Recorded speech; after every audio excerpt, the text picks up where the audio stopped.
Everything is not awesome. You see what you did there, Academy? You're destroying the dreams of Lego people. Way to go. Way to go.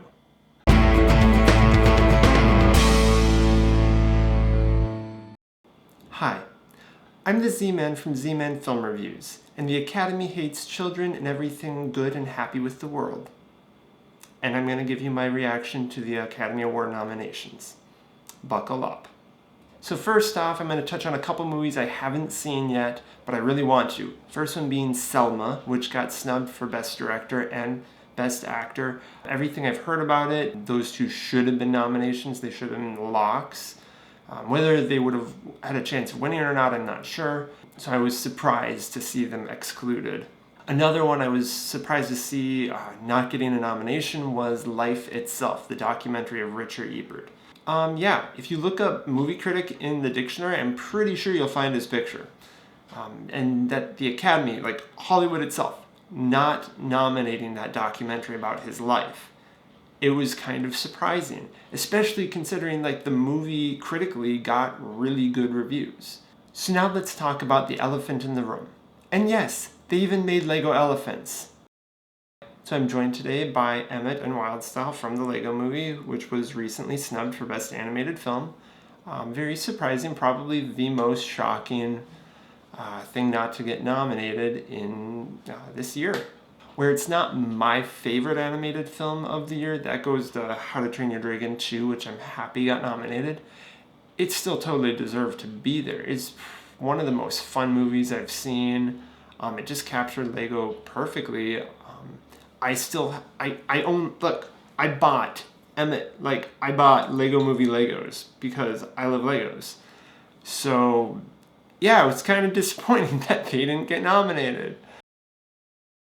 Just a few other things that I wish would have been nominated, but I mean, they're kind of the blockbuster comic book movie stuff, so of course the Academy's not going to give them serious consideration outside of technical awards. First off on that list is Andy Serkis and Toby Kebbell in Dawn of the Planet of the Apes. They should have gotten acting nominations. I know a lot has to do with the visual effects artists, and I'm glad to see that they're nominated, but with motion capture, a lot has to do with the actor themselves. And I think Andy Serkis should have got recognition for his work as Gollum in The Lord of the Rings 10 years ago, but even more so now with Caesar.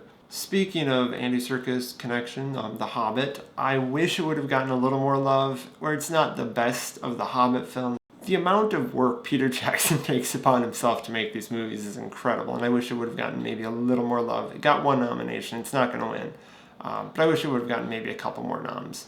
If you want a specific award that I think The Hobbit should have been nominated and had a good shot at winning, is The Last Goodbye, sung by Billy Boyd, the song in the credits.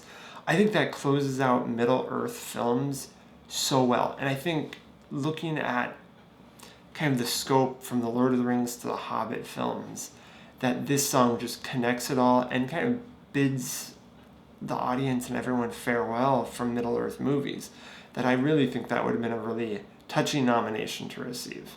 A movie that surprised fans, critics, everyone who actually saw it, Edge of Tomorrow. I wish it would have gotten some love somewhere. Emily Blunt, the effects, the editing, the writing, something, because it was amazing. If you haven't seen it, go check it out. Staying in the more comic book vein, X-Men Days of Future Past. Bryan Singer, I think, deserves recognition for his work. Being able to come in and basically fix the X-Men franchise the way that he did. I really think directing and writing that film deserves recognition, even on the Best Picture. And then finally, How to Train Your Dragon Part 2. I'm glad it got nominated for Best Animated Feature. I really wish it would have been nominated for Song, with the dancing and the dreaming, the song that a couple of the characters sing during the film. That is one of my favorite moments in any movie this whole year. I really wish it would have been nominated. So those are my quick thoughts on the Oscar nominations. Leave yours, what you liked and didn't like, in the comments below.